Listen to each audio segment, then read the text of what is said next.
this week's Saints Happy Hour, we are going to play Choose Your Own Adventure drafting, where I give Kevin very enticing and exciting scenarios that he hates. Thomas, hit that intro.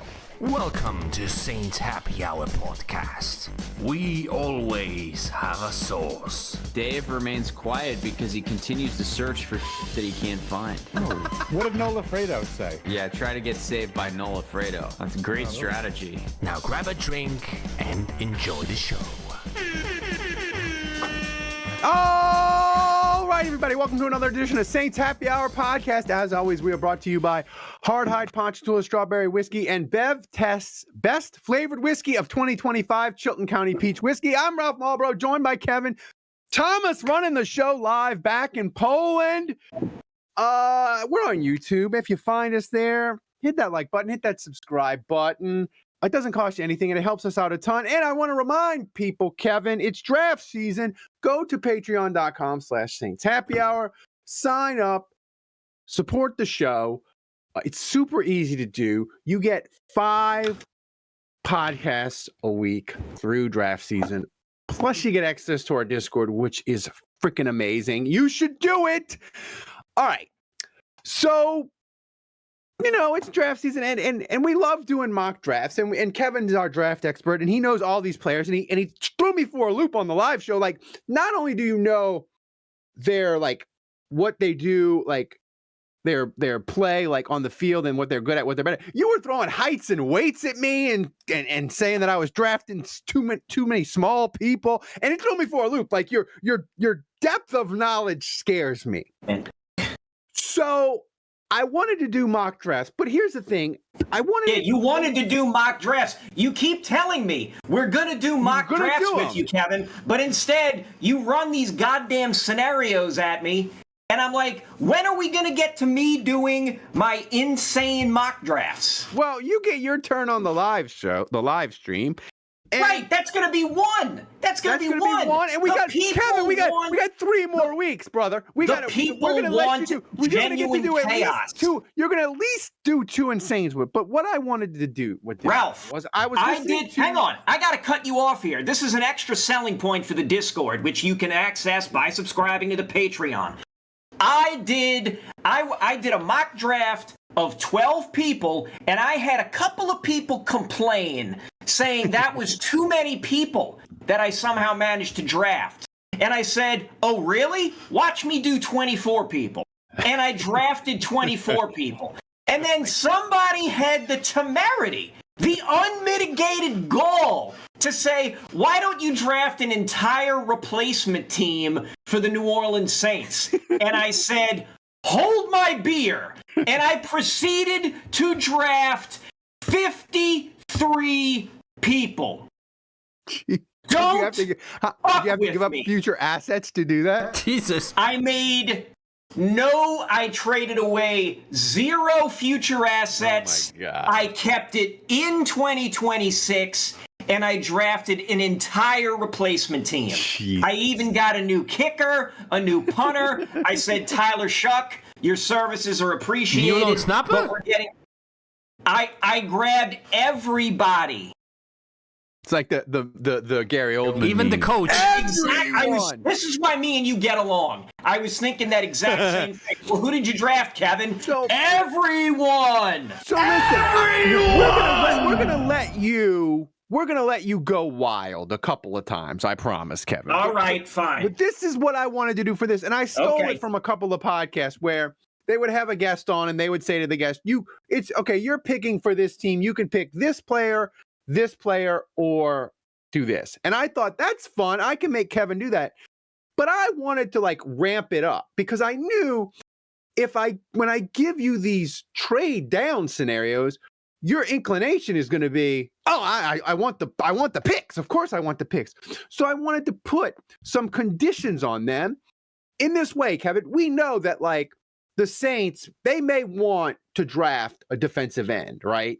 But when they get to 42, the 3 defensive ends that they like or whatever, or when they get to pick 73, all the defensive ends they like may be gone, and they'll be like, we don't like anybody. We're going a different direction, right? So I wanted to put some conditions on you for your choose your own adventure. So here's the scenarios that you can start, and this will help us build the draft. First scenario that I will run on PFF, we'll just do it. You can draft Mansour Delane or David Bailey at 8. That's the first scenario. The second scenario, you can trade down to 13 with the Rams. Yeah. You'll get an extra second round pick, number 59, but there will be no opportunities to pick a corner until pick 132. We will do 4 rounds of this draft. Okay.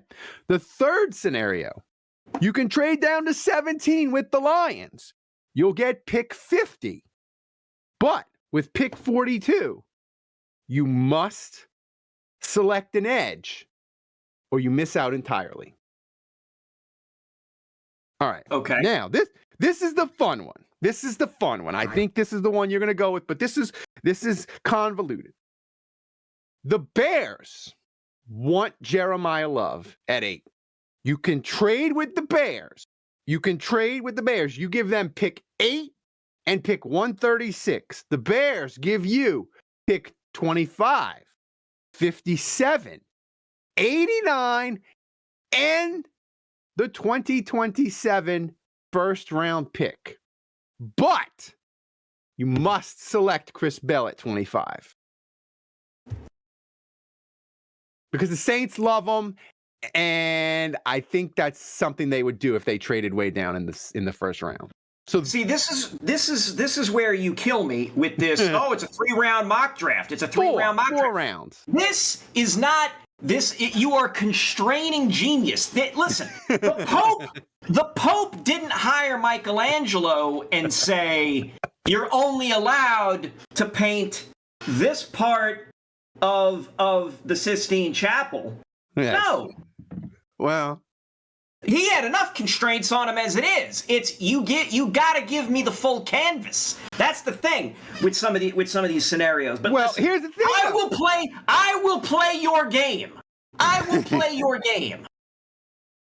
All right. Well, here's the thing with these scenarios. Let's walk through them. Listen, Delaney or David Bailey at 8. It's a good choice, right? You got 2 really good players. Right. Here's my thing with the trade downs. I wanted you to think about how important is, with the Rams pick, how important is corner? Because if you don't pick corner at 13, you're not getting one until pick 132. So, how important is corner to you for the 2026 Saints? Trade down with the Lions. You get pick 50. That's fun, right? But you got to take an edge, either at 17 or pick 42, or you're not getting an edge in the first 4 rounds of this draft. How important is edge to you? But you get extra picks, right? And the third one, the last one with the Bears, listen, you get 5 top 100 picks. Freaking 5. Plus the 2027 first with the Bears. But we know the Saints love Chris Bell. We know Shuck loves Chris Bell. They've been campaigning for him. You go all the way back to the end of the first round. I made you take Chris Bell because I feel like that would be the spot that the Saints would take him because they'd be worried that they can't get him at 42. I wanted to offer you all these picks, but constrain you just a little and frustrate you just a little. So what option are you going to take as we run this mock draft, Kevin? Let me ask you this. With the first scenario, so how many of these scenarios are we doing on this show? We're just doing the one. You pick it and then we go. With the first scenario with Bailey and Delaney, I can pick whatever I want from that point on. You can pick whatever you want from that point on, but you won't get any more picks. There will be no more. There'll be no trades, and I'm not allowed to trade down. What's that? I'm not allowed to You're not allowed to trade down. Right. I have to pick somebody at. I'm not allowed to trade down at all. I can pick at 8, but then I can't trade down from 42 or whatever the pick is there. But you get full control of the draft in your way. You can make any picks you want. And the Bears scenario, you could pick anyone you want, except at 25, you have to take Chris Bell. All right. Since we're only doing one of these, and since listen, I can't be selfish. I have to think about the viewer, the listener. I have to think about what's best for business, so to speak. I got to get a haircut before I go to work today. Me too. It's nice to be old and have hair. I have to say that. Well, no, you have a nice head of hair. I'm thinning out up here, and it's just coming in odd spots on the sides. Developing the Friar Tuck.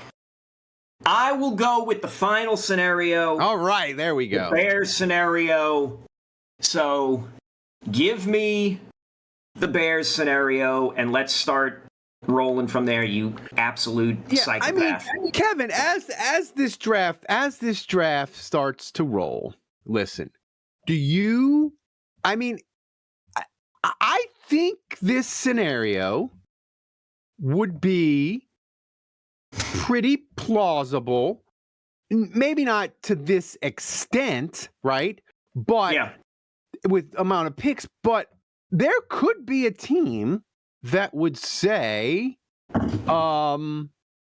hey, we're desperate for Jeremiah Love, and that's what this scenario. What I wanted to cook up, right? Okay,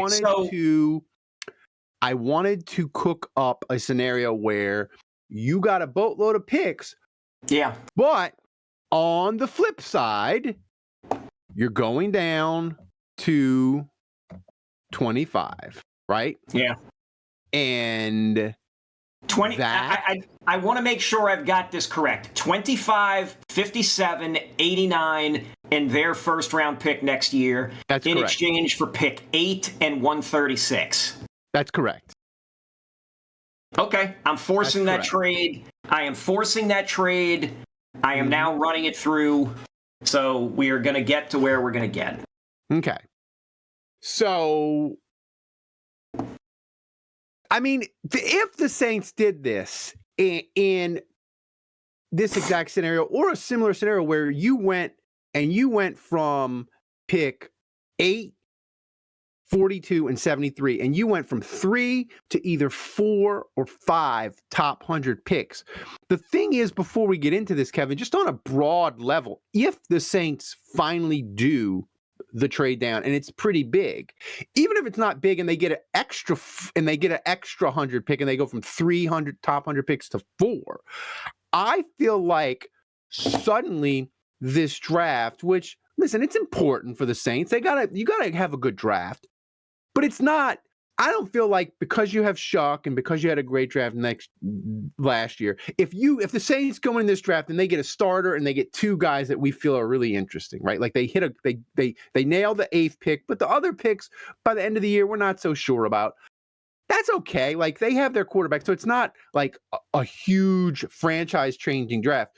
But I feel like if they traded down and they did this scenario, this draft suddenly is a pivot point for the Saints because now you've got 5 top 100 picks. Say whatever, great draft, not a great draft. Suddenly this draft for the Saints, because they've done this trade down in our choose your own adventure scenario, it feels monumental now. Like you gotta nail like at least half of these top 100 picks. And if you do, you could have something special on the field fast. Yeah, I mean, especially the scenario you've handcuffed me with having to take Chris Bell at 25, even though by most accounts he's projected to be there at 42. Mm-hmm. You're making me take him at 25. Well, so if the Saints somehow took him at 25, that's even more pressure. I mean, right now you're passing up Denzel Boston out of Washington. You're passing KC Concepcion out of Texas A&M. Not that I would take him because he's 5'11". But you're passing up Denzel Washington. That's the other comparable wide receiver. Position-wise, like other players from positions of need, you're passing up Caden McDonald, the interior defensive lineman. You're passing up Cassius Howell, edge. You're passing up Caleb Banks, interior. Colton Hood at cornerback, Christian Miller, the interior lineman from Georgia. And you're also passing up Zion Young, who is projected to be there, who's projected somewhere at around 40, 38 to 40. So, maybe I'll get lucky and he'll be there at 42. Because of this constraint that I put on you, and I put it on you because, listen, I think if the Saints did this trade, I think, one, people would be kind of ticked that they didn't take Jeremiah Love at 8. I think there'd be a significant portion that would be mad. But I think there'd be another portion of people like you that would be like, oh my God, we got 5 top 100 picks. But then at 25, they take Chris Bell. Oh yeah, no, I would be annoyed. You'd be annoyed. I would be annoyed because now, in taking Chris Bell at 25, based on my previous statements, my standard, as it were, you have to then take another wide receiver in the draft. And I'm not talking 6th or 7th round. Okay. I mean, you would have to find like a real diamond in the rough in the 6th or 7th round. You might have to consider taking a wide receiver in the 4th or 5th round. Okay, well, you cannot draft somebody that is injured at such a position of need, it's such a higher slot, and not have a little insurance. Yeah. Well, you got 5 top 100 picks, plus you got 136 in the 4th round for this exercise. So you got a lot of picks. Well, no, 132, not 136. I traded 136. Okay, so you got 132. So there you go. All right, so you take Chris Bell. Who's the guy that you were hoping, you're crossing your fingers and you're saying, if this guy could fall to 42, I would suddenly feel really great about this choose your own adventure box that Ralph has put me in? To fall to 42? I mean, I don't think it's going to happen. I mean, Zion Young from Mizzou, the edge defender, Christian Miller from Georgia, the interior guy.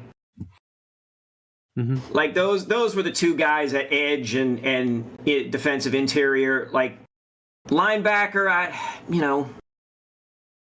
linebacker, I'm not sure of. Although I'm really tempted to take this one fella that just might be in my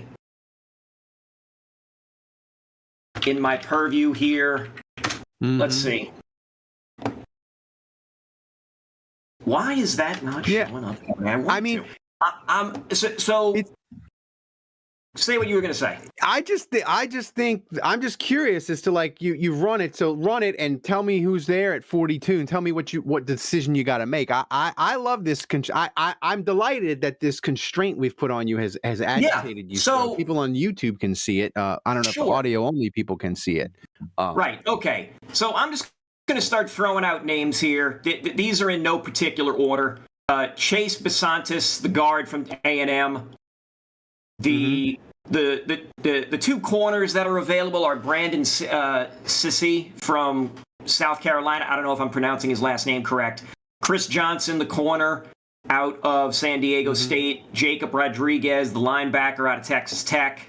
And Lee Hunter and Peter Woods, they're both interior linemen out of Texas Tech and Clemson, respectively. Peter Woods is a guy that, like, people hate him. They're like, oh my God, if the Saints take him at 8 or they take him and they trade down and they pick him in the round 1, I hate him. He's another defensive lineman that the Saints will bust on. But like at 42, kind of feeling better about him, or what are you doing at 42? Like, there's no Raz on Peter Woods. That's the thing that annoys me. Rodriguez, I want to make sure I've got the most up-to-date Raz on this guy. The updated Raz on Jacob Rodriguez is 9.52. And, according to this rating site, they talk about things like agility and twitch and processing, coverage and explosiveness. And it's like, we're going to need, like, I know we brought back Caden Ellis. Brought back Caden Ellis, but he's that much older. Yeah. We really need somebody young and dynamic to come in on this defense and be a potential ass kicker. Like, I know we still need a corner. Yeah. And I know we still need an edge rusher, but I'm really leaning. Well, I'm not leaning. I'm going to take this guy. I'm going to take Jacob Rodriguez out of Texas Tech. Yeah, I mean, well, the thing is, Kevin, you got pick 57, you got 73, you got 89. What needs? And now that you go to pick 57, right? Yeah. What are you hoping for at 57 will be there? Well, so at 57, I'm still ignoring wide receiver at this point. Like, okay. Look, we grabbed Bell. I think the earliest I would look for a potential replacement is maybe 73. Mm-hmm. And again, I am assuming that I am not going to trade down anymore, that this was the one big trade that they were going to make. So I won't look at 57. 73 and 89, I'll be looking at. If I'm not picking anybody there, then 132, I feel like I have to. So at 57, here's who we've got. We've got tight end Eli Stowers out of Vandy. Mm-hmm. We've got Keontae Scott, the corner out of Miami. Is Jadarian Price still there? Do you have a little? Jadarian Price, the running back out of Notre Dame, is there. I mean, here's the guy here's what scares me, or what's really tempting me, is Jennings Dunker, the tackle out of Iowa, who's really going to be a guard. Ooh. Like, that's the guy that everybody seems to love. I want to get his RAS here. I mean, you could get. Look, he's got an 8.61 RAS, but this guy. Oh yeah, no, I'm not scoffing at an 8.61 RAS. I'm just saying, people seem to think this guy is it. This is. And listen, I know we need a future guard to replace Cesar Ruiz. Cesar Ruiz. I almost said we don't need a future guard to replace Cesar Ruiz. We need to initiate Operation Get Cesar Ruiz off of Ralph's television set immediately. So I am pro this pick. Get me a guard. Get Cesar Ruiz off my TV for 2026. Well, hang on a second, though. Yeah. There are two edge defenders, Joshua Josephs from Tennessee and Danny Dennis Sutton out of Penn State. Okay. Joshua Josephs is undersized. Okay. He's 240. Yeah. Danny Dennis Sutton is 265. Okay. That is the wheelhouse that you need for me. Here's my Danny Dennis Sutton is right in my wheelhouse for an edge defender. And the Saints need an edge defender, because right now the edge defenders on the team listed on the depth chart are Vernon Broughton and Brian Bresee. Yeah, no, man, they're not really edge. I mean, the edge for the Saints is Chase Young, Carl Granderson, right, and those are they're listed as linebackers. Yeah, and your pass rush guys are, and you're going to add those two, Granderson, Chase Young, and Caden Ellis are going to be your pass rusher. You could add another pass rusher. Here's my question, though, Kevin. Dennis Sutton is ranked 67. You're picking again at 73. So who's the guy that you feel like you need to pick here because they're not going to be there at 73? Right. There's a couple of other guys that I'm hoping will fall. I mean, look, let me make this quick count. I got 1, 2, 3. I got 3 guys that I'm hoping could fall to 73. Okay. So what's the pick at 57? So I am going to go with Jennings Dunker, the tackle / really guard. Yeah. Out of Iowa. I mean, I think protecting Tyler Shuck should be that's of great importance here in the draft. If you can find somebody to give him an extra second to potentially to find a wide receiver, Mm-hmm. you know. Yeah, and listen, I like this one because this isn't a draft where you look at it and you say, hey, they traded down and they got all these picks that everybody's gonna love. This draft would excite me in a sense of like, you got a bunch of top 100 picks. I like Chris Bell. I'm not as worried about his injury as maybe you are because you feel like you need a double dip at wide receiver. I respect it, but his knee is, I think it's okay. He's going to be fine. Picking another offensive lineman here, whoo, that would make Saints Twitter especially hot, maybe our Discord a little hot too, but I like it. I mean, you getting Cesar Ruiz off my TV, I like it. And the thing is, we've seen the last 2 years, like you're not going to get 5 guys for the same 5 guys starting 17 weeks. You got to have depth. I like it. So it's now you go at 73. Did any of your guys fall? Yeah, none. None. They all listen. Danny Dennis Sutton. It was a long shot. He got picked up at 64 in this mock I'm looking at. These other guys I was hoping for, the cornerback out of Ohio State, Davison Igbinosun, he got picked at 71. And then the guy right before me, the Bengals picked Dominique Orange, the interior defensive lineman out of Iowa State. They picked him at 72. Yeah. I would have been happy with any of those guys falling. And instead, I'm looking at the running back, Mike Washington out of Arkansas, which again, real good player, really increased his, like nearly doubled his draft stock at the combine because of how well he killed it. Yeah. But I don't know if I want to grab a running back right now.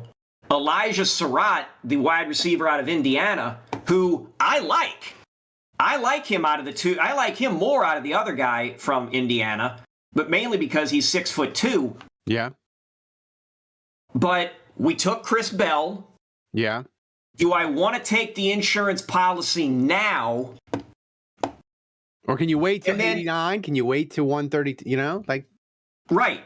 Then, and this is what's killing me, Keelan Rutledge out of Georgia Tech, the guard. This guy played right guard for the last 3 seasons. So he would have fit in perfectly as a guy who could have potentially taken Cesar Ruiz's spot. He lasted till 73. So potentially I didn't need to take Jennings Dunker. Yeah. So you kind of missed. These are the things that happen when you're running these scenarios. How do you feel about, because to me, I like this draft so far. I like it. But my question to you is running back. Yeah. Do you feel like if you don't take one here, what's left at 89 and what's left in the 4th you won't like? Do you feel like you're boxed in?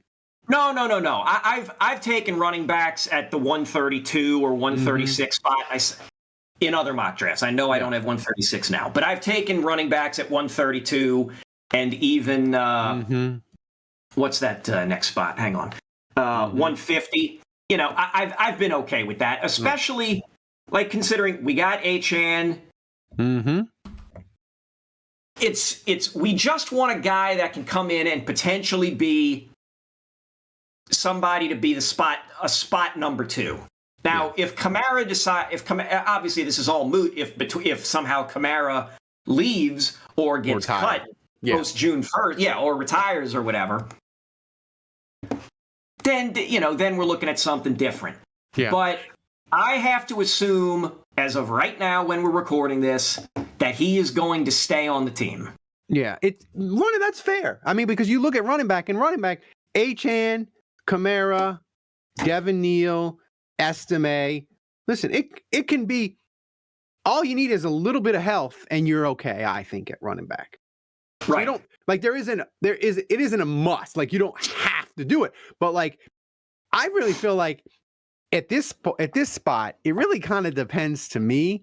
Like how much do you like Mike Washington, because you're probably not getting him at 89, and you're definitely not getting him in round 4. So just to me, a running back, it just depends. How much do you like him? I like him a lot, but this is your rodeo. Who's your selection at pick 73? Oh man, 73. So I'm looking at that. And as you I'm looking at some of these guys, and it's like there's a corner available, but he's undersized. There's a center available. I think a center is too high at 73. Mm-hmm. There's a safety, Kamari Ramsey out of USC. I think 73 is too high for him. Max Clare, the tight end out of Ohio State, he's available. They need a tight end. They need a blocker and tight end too. He can do that. Right. But I think having picked up Noah Fant, you can. I think tight end is something that we can hold off on now. Yeah. Until a little bit later. Yeah. And before you make the pick, this is the sort of scenarios that I wanted to force, but this is what's going to happen in the draft for teams. Like you said, hey, I picked this guy at 57. There's 3 other players I really like. Pretty good odds. One of them will get there, and I'll get 2 of them. And you get it to 73, and none of them are there. And that's the thing that I think fans don't necessarily, because we're like, oh, just take this player. Just, you need a corner. Just take this one. But teams don't view it that way. I remember when the Saints, I want to say in 2014 or 2015, when they really needed a guard, and they didn't pick a guard in the first round, and they were talking to Sean Payton after the first round pick, and they're like, yeah, there's a lot of good players left. And Sean Payton was like despondent, because he's like, nah, there was a bunch of guys that we really liked that went ahead of us at the end of round 1. Like the Saints clearly had like 3 guys they wanted to take at guard in the second round, and they all went at the end of the first round. And the Saints didn't draft a guard that whole draft. And we were like, what the fuck, Saints? You need a guard. Why didn't you? But they didn't have anyone they liked. So that's these scenarios. Sometimes it just doesn't go like these team wants, or players that that other people may like. You're just like, I don't want to take them here. So who do you pick at 73? Yeah, this one is the big fork in the road here for me. I am going to pass on the running back. I am going to pass on the wide receiver. Obviously, I'm not going to take the guard. I don't feel comfortable with Darrell Jackson from Florida State at defensive interior. Mm-hmm. So I am going to take a position a little earlier than I wanted and go with Max Clare from Ohio State at 73. I like this pick. I like him. I think he's going to end up being a very workmanlike tight end and be a guy that's going to carve out a 10-year career, and he's going to be that extra offensive lineman type tight end, and fans are going to be like, why are the Saints re-signing Max Clare to a 3-year, $27 million deal? It's like, well, he's really important to the offense. He's really important when they want to run 2-3 tight ends, when they want to have, the jumbo package and that sort of thing on the field. I think it could be one of those picks, Kevin, where you kind of like not so thrilled about it and you kind of get forced into it, but in 2 years you could really like it. I like that pick. So 89, what are you doing? Is Surratt still there? Are you going wide receiver? No, Surratt is gone. Rutledge somehow dropped all the way down to 89. Mm-hmm. Jake Slaughter, the center out of Florida, is sitting there. Devin Moore, the cornerback out of Florida, is sitting there. The edge defender from Auburn and the edge defender from Alabama, that's Crawford and Overton, respectively, they are there. Here's the one that's intriguing to me at 89. Okay. Ted Hurst, wide receiver out of Georgia State. Ooh. He has skyrocketed. He has skyrocketed from like February. He was getting drafted somewhere in like the 150s to the 170. He has shot up to what is this number now? To like 91. Mm-hmm. Like he's jumped up like 50 spots in the last month. Mm-hmm. So I'm going to presume that means that his combine went very well. Yes, and the Saints apparently like him a lot. Raz 9.92. Whew.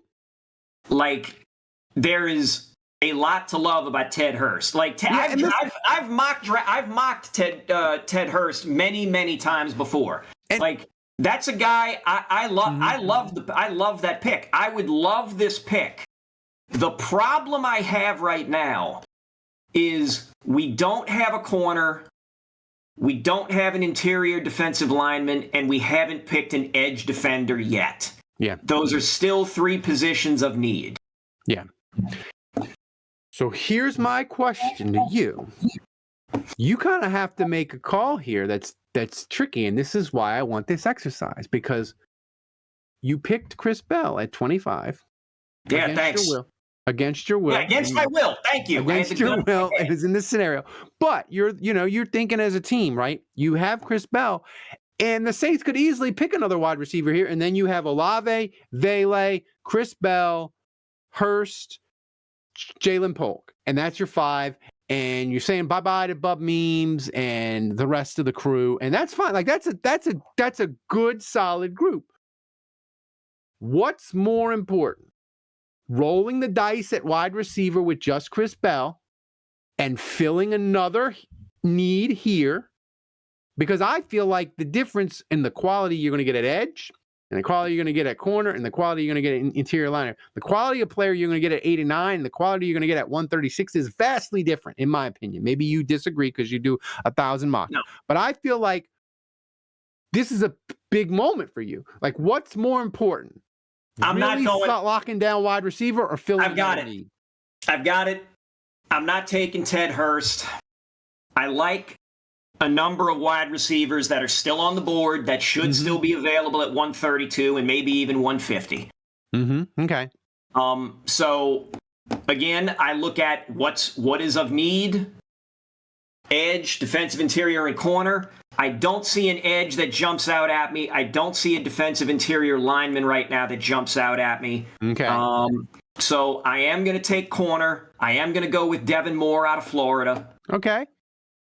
So, that's a top 100.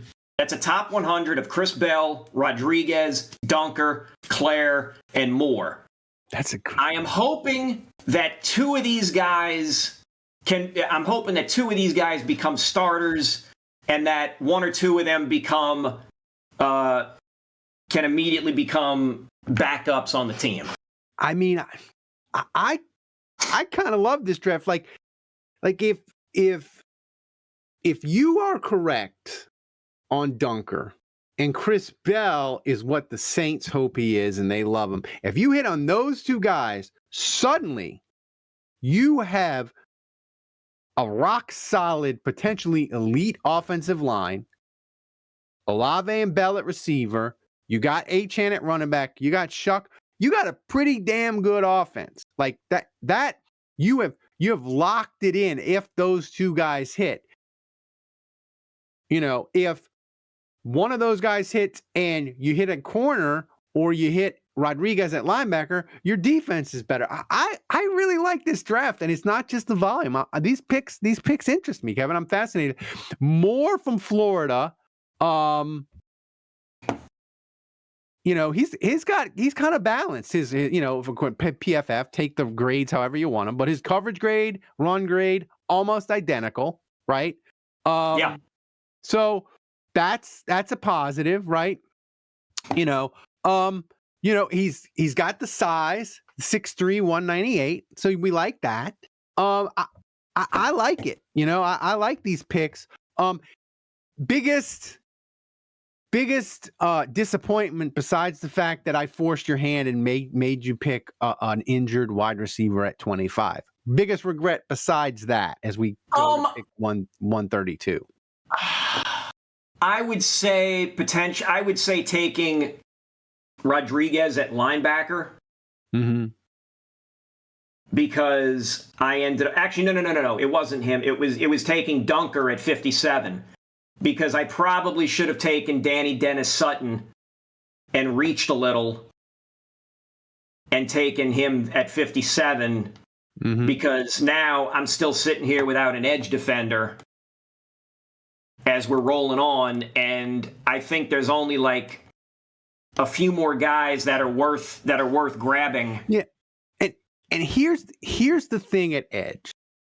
And listen, I respect you, and I respect all these draft people that watch film, but the data tells us if you do not pick an edge in the first round, the odds of getting a edge that is a double-digit sack guy is not quite zero, but almost. That's why Trey Hendrickson was a goddamn unicorn.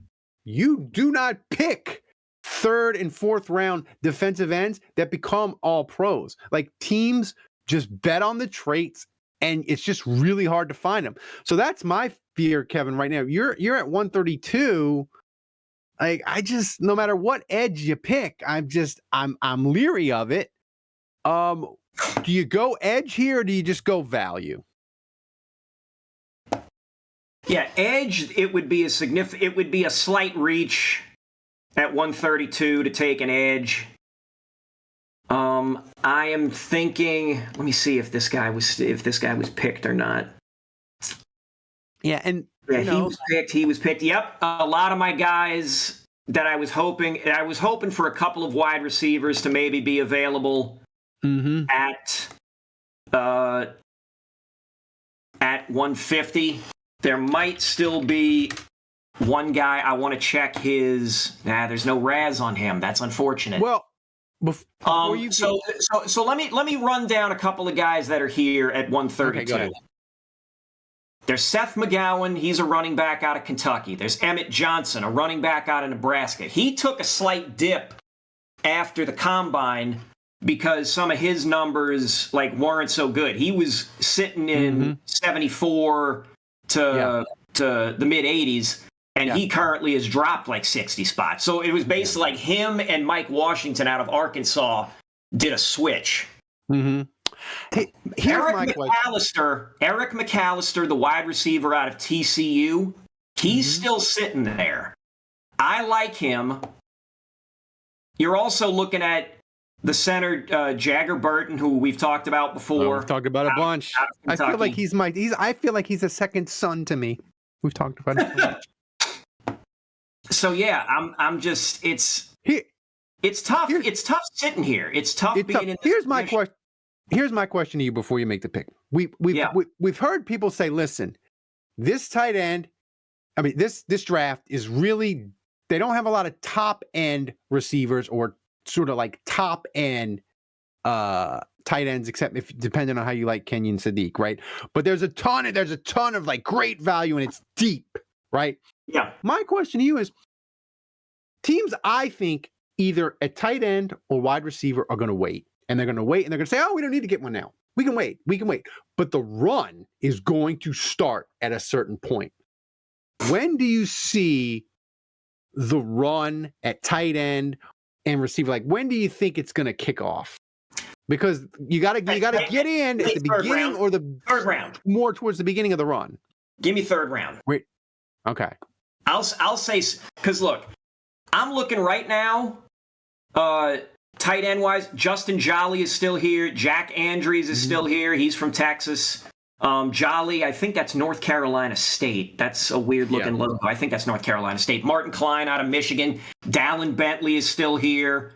Where's my guy that I love? I love the guy from Texas. There he is, Nate Borkircher from A&M. He's still sitting there. And then Eli Raridan from Notre Dame and Joe Royer out of Cincinnati.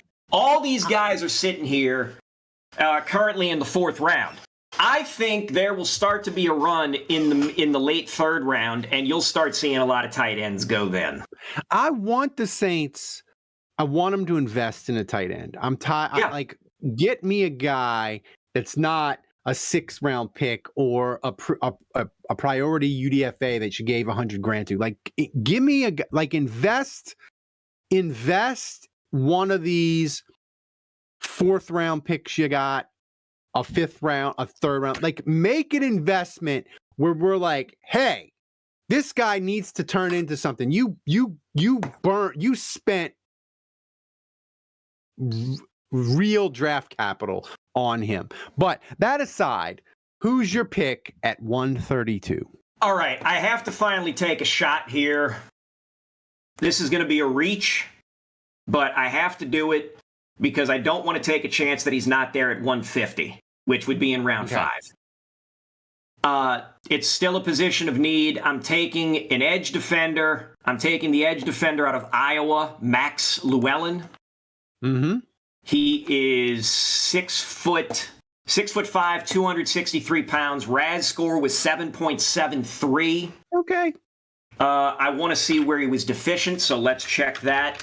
I know people hate when I look these things up, but, you know, it is what it is.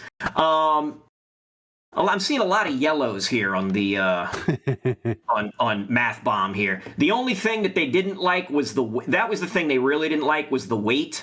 But his the RAS here that I'm looking at from Math Bomb from 2 weeks ago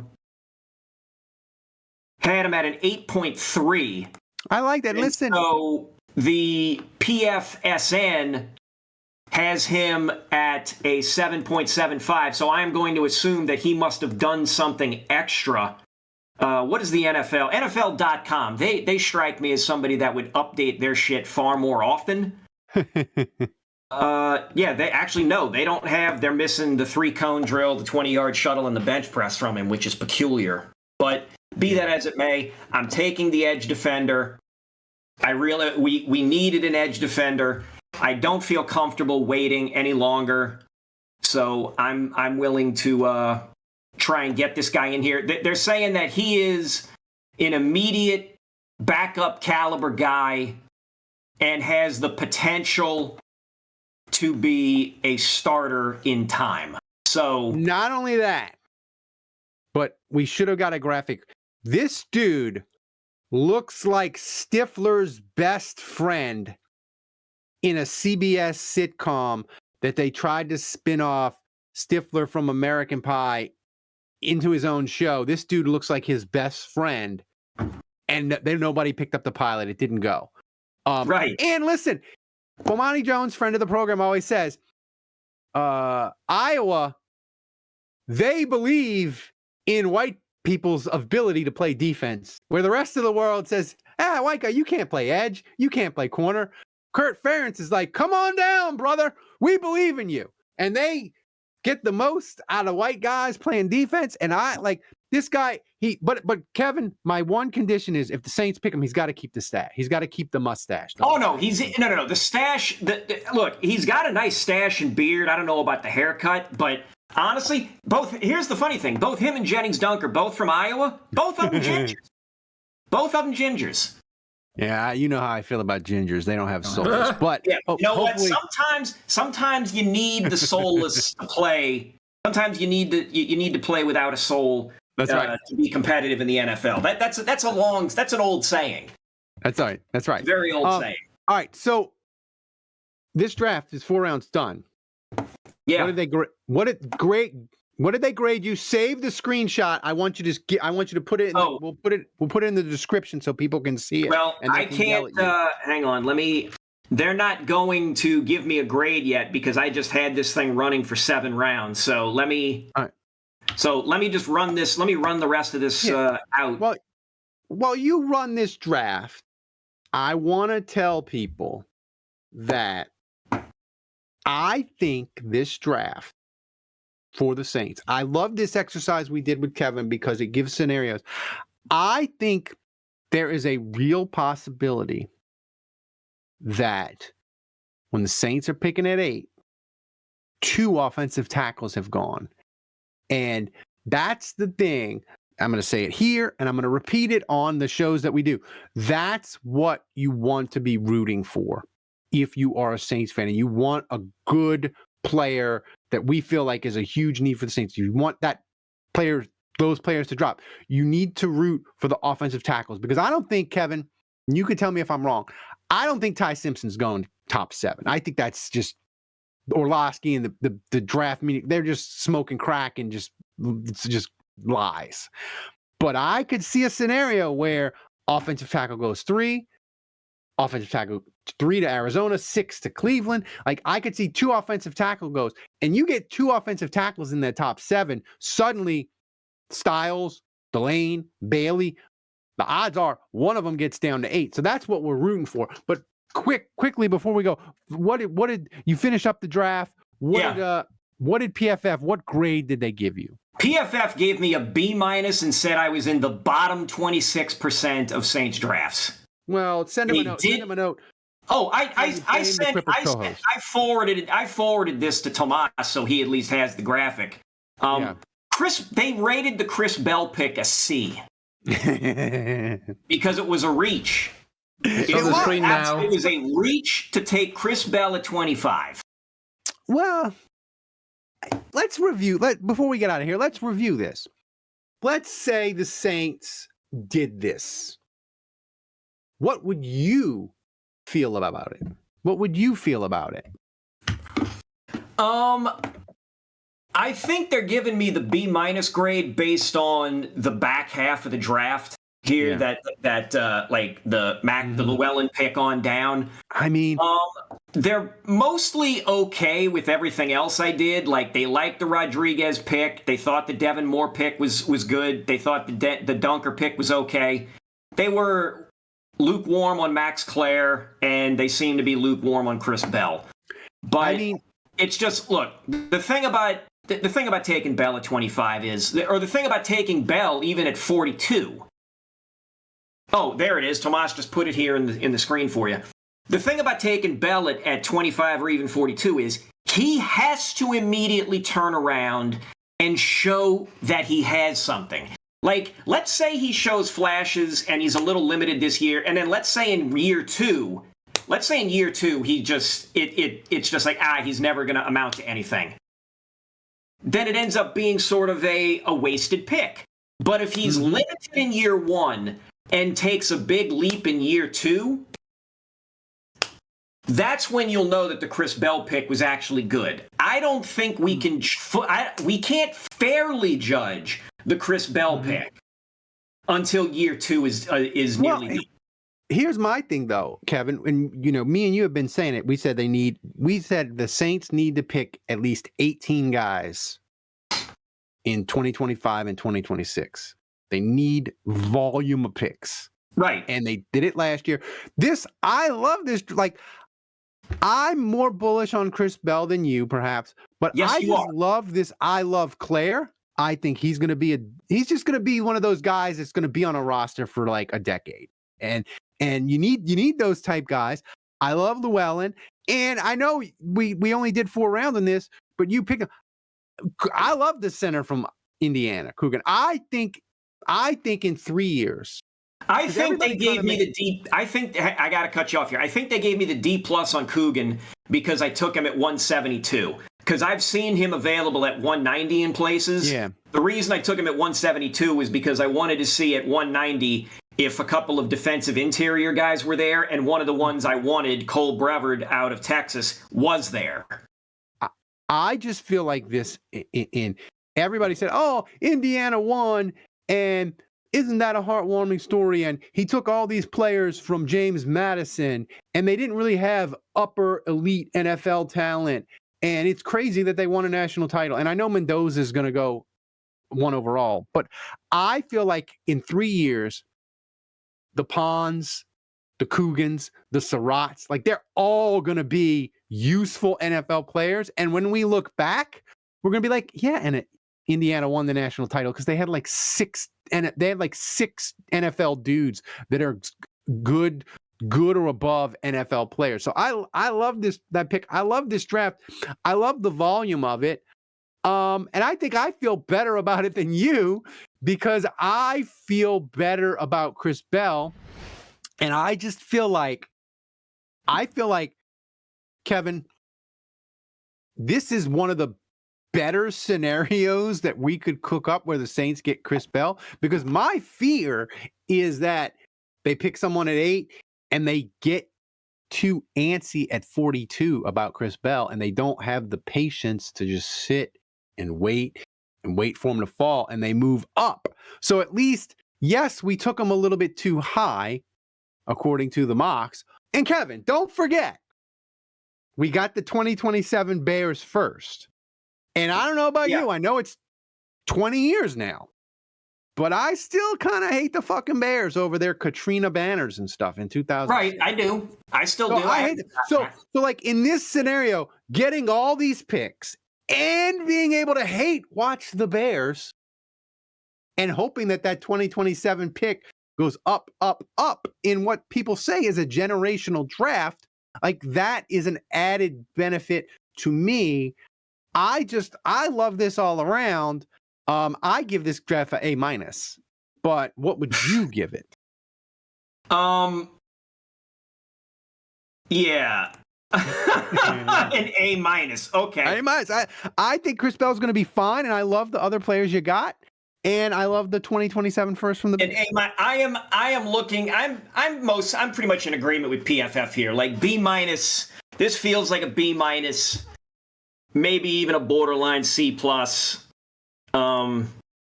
Maybe the teacher likes my penmanship, so we end up getting the B- instead of the C+. One of those kind of deals. Yeah. Well, I hope everybody enjoyed this as much as I did. Thanks, Ralph. Appreciate it. I put him in a box. It was great. Thanks, guys, for listening. Thanks for supporting the show. Like us, rate us on YouTube. Do it. It doesn't cost you anything, and it helps us. Thanks to Thomas for running the show back in Poland. And you guys, until next time, the bar is closed.